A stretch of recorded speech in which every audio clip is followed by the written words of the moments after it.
1971 সালের 14 ডিসেম্বর অর্থাৎ বিজয়ের ঠিক 2 দিন আগে বাংলাদেশের যে হাজারো সাংবাদিক, বুদ্ধিজীবী সহ অসংখ্য মানুষের যে প্রাণ ঝরেছে এবং সেদিনকের ঘটনার আজ মূলত সেই 14 ডিসেম্বর অর্থাৎ আমাদের যে বুদ্ধিজীবীদের আমরা হারিয়েছিলাম সেদিন 1971 সালে যে ঘাতক এবং এই দেশীয় যারা দোসর রয়েছিল সেই ঘাতকদের সহযোগী যারা ছিল তাদের প্রত্যক্ষ সহযোগিতায় বিজয়ের ঠিক প্রাককালে আমাদের অসংখ্য বুদ্ধিজীবীদেরকে আমরা হারিয়েছিলাম। সকাল থেকেই মূলত প্রধান উপদেষ্টা সহ অন্যান্য উপদেষ্টারা রাষ্ট্রপতি সহ এখানে এসেছিলেন। মিরপুর যে শহীদ বুদ্ধিজীবী স্মৃতি সৌধে এসেছিলেন এবং তারা শ্রদ্ধা জানিয়ে যান। এখন ধীরে ধীরে রাজনৈতিক অন্যান্য দলের নেতাকর্মীরা কিন্তু আসতে শুরু করেছেন। আমরা দেখতে পাচ্ছি যে বিএনপির যে সিনিয়র নেতা এবং তিনি আব্দুল সালাম তিনি এখানে এসেছেন। আমরা একটু তার সঙ্গে একটু কথা বলবো। তাদের পথকে যদি আমরা অনুসরণ করতে পারি তাহলে সত্যিকার অর্থে একটি স্বাধীন জাতি হিসাবে সাহস করে বুক উঁচু করে আমরা দাঁড়াতে পারব। এবং প্রতিটা আজকে বুদ্ধিজীবী দিবসে আমাদেরকে এই শিক্ষাই দেয়, এই শিক্ষা থেকে কখনো যাতে আমরা যাতে বিচ্যুত না হই। আপনি কি মনে করেন যে এখানে আমি একটি বিষয় বলতে চাই যে আমাদের জাতির নিরাপত্তার জন্য একটি স্বাধীন সার্বভৌম রাষ্ট্রের জন্যই কিন্তু এত কিছু, এই অবস্থাতে এসে আমরা একটি নিরাপদ রাষ্ট্র নিশ্চিত করতে পেরেছি? এটা আসলে নিরাপত্তা একদিনে হয় না, এটা একটা চলমান একটা প্রক্রিয়া। তবে এখন বারবার যে কথাটা বলতে ইচ্ছে হয় যে আমরা 5ই আগস্টে 5ই আগস্টের পর থেকে আমরা বলে আসছিলাম এই সরকারের কাছে যে আপনি একটা রোড ম্যাপ ঘোষণা করেন, কতদিন আপনি থাকতে চান, কি কি সংস্কার করতে চান, নির্বাচনটা কবে চান এবং যত দ্রুত সম্ভব একটা নির্বাচন দেন। আজকে যদি এটা 6 মাসের মধ্যে যদি সেই সময় সেই জাতীয় নির্বাচনটা হতো, সেই সময় যে অভ্যুত্থানের যে স্পিড যেটা ছিল সমগ্র জাতির মধ্যে, আজকে সেটাকে কিন্তু কেউ দ্বিধা বিভক্ত করতে পারতো না।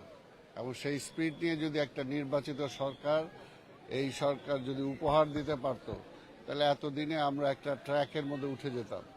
কিন্তু এই সময় ক্ষেপণটা আমাদের জন্য একটা বিশাল ক্ষতি হয়েছে। এটা শেষ প্রশ্ন করতে চাই আপনার কাছে, যদি এখানে এই প্রশ্ন করা আসলে বাঞ্ছনীয় নয়, তারপরে একটু আপনার অনুমতি নিয়ে প্রশ্নটা যে কোনো প্রশ্ন করতে পারে। সামনে তো নির্বাচন, একটি রোডম্যাপ ঘোষণা করা বা নির্বাচনের ডেট একটু ফিক্স হয়েছে, আপনি কি মনে করছেন যে আগামী নির্বাচন নিয়ে আপনাদের প্রত্যাশা কি এবং একই সাথে যে নির্বাচনের যে প্রক্রিয়া গণতন্ত্র সবকিছুকে কি আপনার পজিটিভলি নিচ্ছেন? না, পজিটিভ নেওয়া ছাড়া কোনো বিকল্প নাই। আমি যে বললাম যে দেরি হতে হলেও যেহেতু আজকে একটা নির্বাচনী ঘোষণা এসেছে এবং একটা নির্বাচিত পার্লামেন্ট, নির্বাচিত সরকার ছাড়া এই মুহূর্তে কিন্তু আমাদের সামনে কোনো বিকল্প নাই।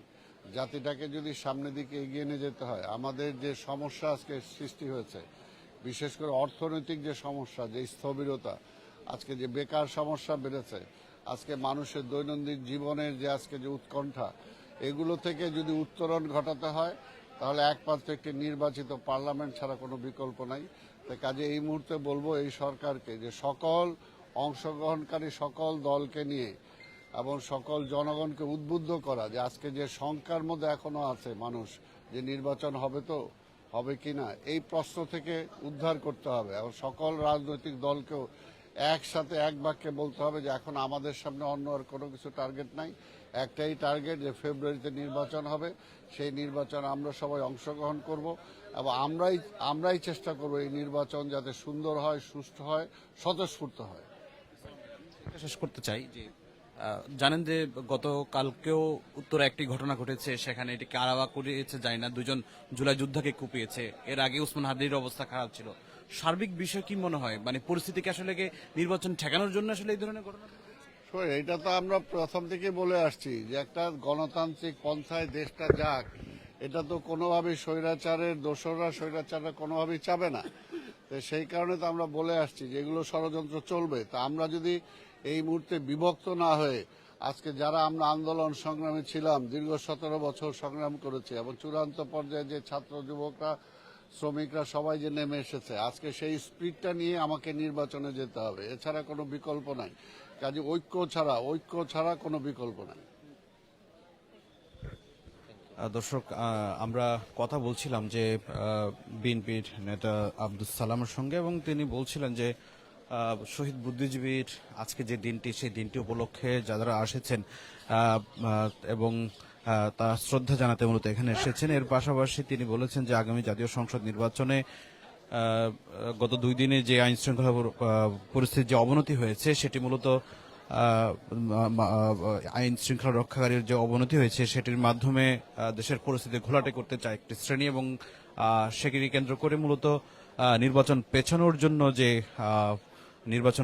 জন্য যে ধরনের ষড়যন্ত্র তিনি অভিযোগ করে বলছিলেন যে সেটি আসলে নির্বাচন পেছানোর ষড়যন্ত্র হিসেবে রয়েছে।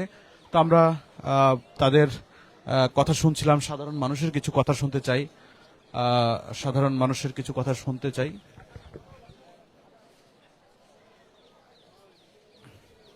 বিভিন্ন সামাজিক সাংস্কৃতিক সংগঠনের নেতাকর্মীরা কিন্তু এখানে এসেছেন। তারা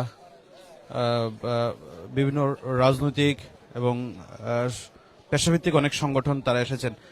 শহীদ, একটু কথা বলতে চাই, শহীদ বুদ্ধিজীবী আজকে দিবস, সেই দিবসে কেন্দ্র আপনারা স্মৃতিসৌধে শ্রদ্ধা জানাতে এসেছেন। এই দিনটিকে আসলে আমরা কিভাবে আসলে এটা ভাষায় প্রকাশ করা কঠিন, কারণ হচ্ছে যে এটা আমাদের দেশের সঙ্গে গভীরভাবে ওতপ্রোতভাবে জড়িত, আমাদের স্বাধীনতার সঙ্গে। এবং এদেশের যে বুদ্ধিজীবী যারা ছিল, এক সময় যখন মনে করলো পাকিস্তানি হানাদার যে আমরা তো আর এই দেশে আর স্বাধীনতার আর আমরা পারলাম না বাংলাদেশের সঙ্গে, তখন স্বাভাবিকভাবে তখন এদেশের যারা মাতা ছিল, মেধাবী ছিল, সেই মেধাবীদেরকে তারা হত্যা করে ফেলে এবং গভীর সুপরিকল্পিত হবে এবং গভীর চক্রান্ত করে এই দেশকে যাতে মেধাশূন্য করা যায় সেটা, কিন্তু সেটা আর হয় নাই। কারণ এখন এই দেশে এখন অনেক উন্নয়ন করেছে এবং পাকিস্তানের সাথে বরং আমরা বাংলাদেশে এখন অনেক উন্নতির দিকে আমরা আছি। ধন্যবাদ। এই বুদ্ধিজীবীদের হত্যার পিছনে পাকিস্তান তো আসলে মানে সেনাবাহিনী তো জড়িত ছিল, বাংলাদেশে কোনো মানুষ জড়িত ছিল? অবশ্যই। আসলে আমাদের বুদ্ধিজীবীরা পাকিস্তানি কিন্তু যারা সেনাবাহিনীতে যারা ছিল তারা কিন্তু আমাদের যারা শিক্ষক, ডাক্তার, সাংবাদিক, এই বুদ্ধিজীবী তাদেরকে জানতো না। এই বাংলাদেশি একটা কুসংস্কৃত মহল এবং যারা স্বাধীনতা বিরোধী তারা তাদের ইন্ধনে তারাই এদেরকে খুঁজে খুঁজে বের করে দিয়েছে এবং এদের তথ্য দিয়েছে যে এদেরকে যদি হত্যা করতে পারি তাহলে আমরা এই দেশ ভঙ্গুর অবস্থায় থাকবে, কোনোদিন মাথা তুলে দাঁড়াতে পারবে না, এই জাতি আবার আমাদের কাছে ফিরে যেতে হবে। তাদের যেই মনের সেই একটা লালসা ছিল, সেই লালসা আসলে আজকে পূর্ণ হয় না। আমরা পাকিস্তানের থেকেও অনেক এগিয়ে গেছি এবং মাথা তুলে একটা জাতি হিসাবে বিশ্বের দরবারে দাঁড়াইতে পারছি। আপনার কাছে কেমন হয়, আমরা স্বাধীন দেশের স্বাধীনভাবে কি বসবাস করতে পারছি কিনা? আমরা তো আসলে স্বাধীনতা করেছি অনেক আশা আকাঙ্ক্ষা নিয়ে, তো আমাদের যে স্বাধীনতার যে পূর্ণতা এটা আমরা এখনো পাইনি। তো আমরা এগিয়ে যাচ্ছি আমাদের পূর্ণ স্বাধীনতাকে, বাংলাদেশ যাতে তার স্বাধীনতা বিজয়টা আমরা রক্ষা করতে পারি, সেই জন্য আমাদের দেশের আপামর জনগণ একত্রিত হয়ে আমরা সামনের দিকে এগিয়ে যাচ্ছি। ধন্যবাদ আপনাকে।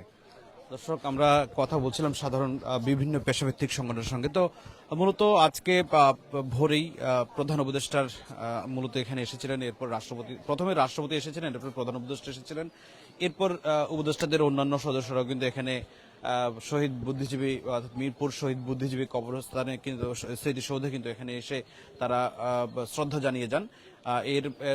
এরপরে মূলত উন্মুক্ত করে দেওয়া হয়। এরপর বিভিন্ন রাজনৈতিক, সামাজিক, পেশাজীবী অন্যান্য যে সংগঠনগুলো রয়েছে সেই সংগঠনের নেতাকর্মীরা কিন্তু তারা এখানে এসে শ্রদ্ধা জানিয়ে যান। বিএনপি, অন্যান্য দল যেমন এনসিপি সহ অন্যান্য যে রাজনৈতিক দলগুলো রয়েছে তারা কিন্তু এখন আসা শুরু করেনি, কিছুক্ষণ মধ্যেই আসার কথা রয়েছে এনসিপির, এরপরে বিএনপি আসার কথা রয়েছে। এভাবে কিন্তু রাজনৈতিক বিভিন্ন দলগুলো এখানে শ্রদ্ধা জানিয়ে যাবেন এই স্মৃতিসৌধে।